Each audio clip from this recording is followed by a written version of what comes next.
Let's come back to the habit of reading.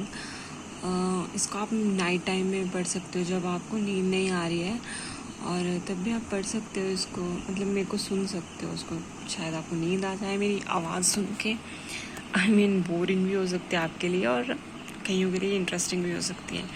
तो इसके multiple purpose हैं। One, अगर आप इसको साथ साथ में पढ़ोगे तो इंग्लिश भी आपकी इम्प्रूव हो जाएगी, और एक लिसनिंग पावर भी इंक्रीज़ हो जाएगी, और एक हैबिट बन जाएगी कि बुक रीडिंग हमको करनी है। ठीक है, तो हम कहाँ पे थे, हम इसके साथ साथ में अपनी लाइफ के भी कुछ कुछ एक इसको रिलेट करके आपको अपनी लाइफ स्टोरी भी बताऊंगी। ठीक है, तो let's start. Even my help and support for often of limited value.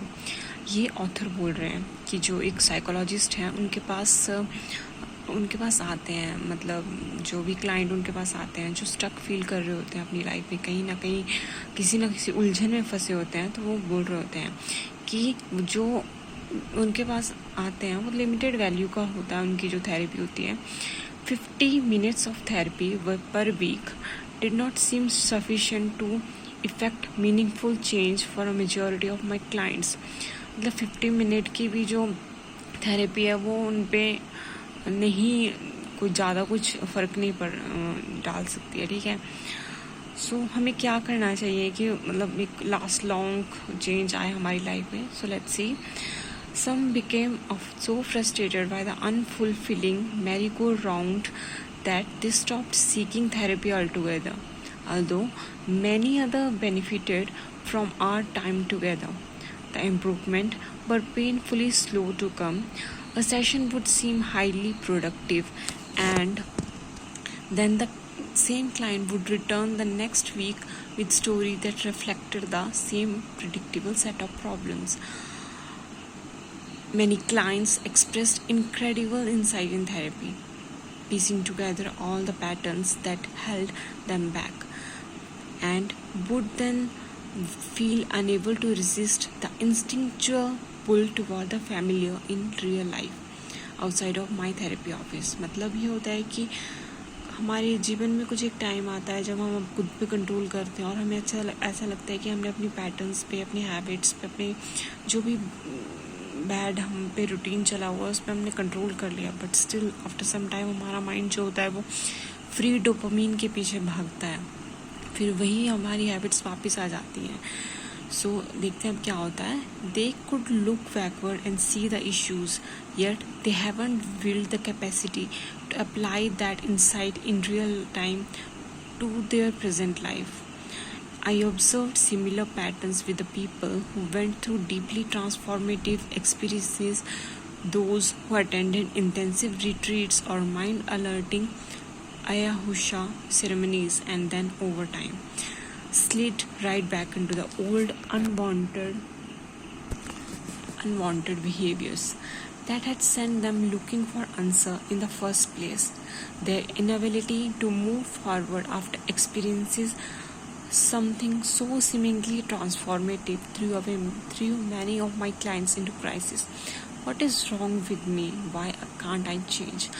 और मैं आपको इसमें बता दूँ, मेरे साथ अभी जस्ट ऐसा कुछ एक पैटर्न रिपीट हुआ था, और इसका मुझे बहुत ही हार्मफुल इफेक्ट देखने को मिला मेरी अपनी लाइफ में. At the end of this page मैं आपको वो भी शेयर करूँगी. What I came to realize is that therapy and singular transformative experiences like ayahuasca ceremonies can take us only so far along the path to healing. To truly actualize change, you have to engage in the work of making new choices every day. In order to achieve mental wellness, you must begin by being an active daily participant in your own healing. The more I looked around, the same frustration, even beyond my practice, among my circle of friends. So many of them were taking medication for insomnia, depression, and anxiety. Some hadn't officially been diagnosed with any kind of mood disorder. Yet, They were channeling a lot of the same symptom into seemingly unacceptable expressions such as hyperachievement, constant traveling, and obsessive social media engagement.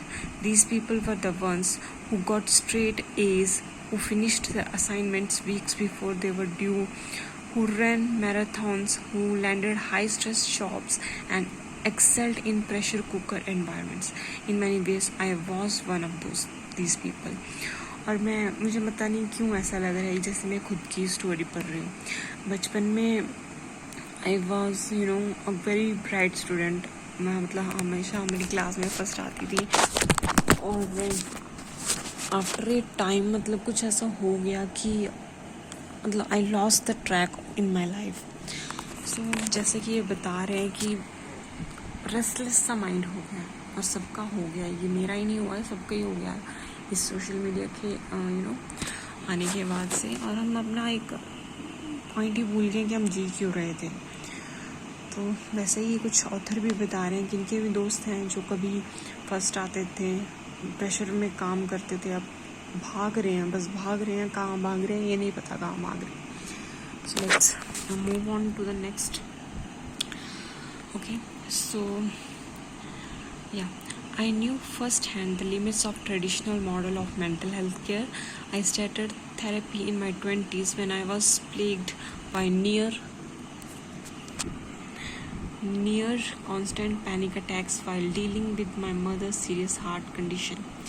Anti-anxiety medication helped me through, but I still felt listless, detached, tired, older than my years. I was a psychologist, someone who was supposed to help others understand their inner world, yet I continued to be a stranger to and unable to truly help even myself. तो ये मुझे लगता है कि author मेरी बात कर रहा है, अपने साथ साथ मैं इनको रिलेट कर पा रही हूँ खुद के साथ में.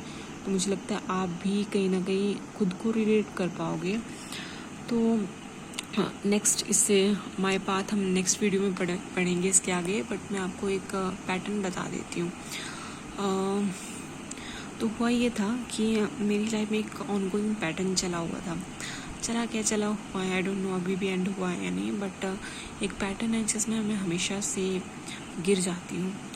I know what kind of people I am attracting in my life, the very जिसको हम रेड फ्लैग्स बोलते हैं. But ultimately I fail in not red flag, but ये है कि बचपन में बहुत सारी चीज़ें हुई थी जिसकी वजह से मुझे ऐसा लगता था कि मुझे एक्टिव लव नहीं मिला है. हमेशा पैसिव, और मुझे जैसे कमाना पड़ा है कि मुझे कोई प्यार करे, मुझे अटेंशन दे. घर की सिचुएशंस भी कुछ इस तरह की थी. सो आई जस्ट कि मुझे मतलब कुछ कांस्टेंट ऐसा चाहिए था कि मुझे कमाना पड़ रहा है. तो उसकी वजह से ये हुआ कि जब हमारी टीनेज हिट हुई है तो कभी मुझे किसी के लिए अट्रैक्शन हुई, किसी को मेरे लिए अट्रैक्शन हुई, तो मैंने उसको हमेशा जज किया. ठीक है, मैंने कभी उसको ऐसा नहीं लिया कि लिटरल सेंस में लिया कि कोई मुझे लाइक कर सकता है. सबसे पहले क्वेश्चन किया कि ओके ये मुझे लाइक कर रहे हैं, क्यों कर रहे हैं. am I looking good, am I fat, am I looking beautiful or not. So हमेशा खुद को जज किया या तो सामने वाले को जज किया. और मोस्ट ऑफ द टाइम जो मुझे सच में लाइक करते थे तो मैंने उनको ये सोच के मतलब मना कर दिया कि वो शायद मेरे लायक नहीं है. और जिनको मैं लाइक करती थी मैंने खुद को रिजेक्ट कर लिया उनके लिए कि शायद मैं ही उनको डिजर्व नहीं करती.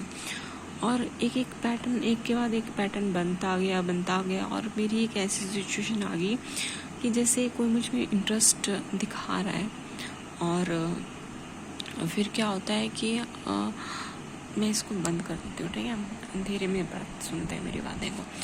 तो हुआ ये कि जैसे कोई मुझ में इंटरेस्ट दिखा रहा है तो मेरा ओके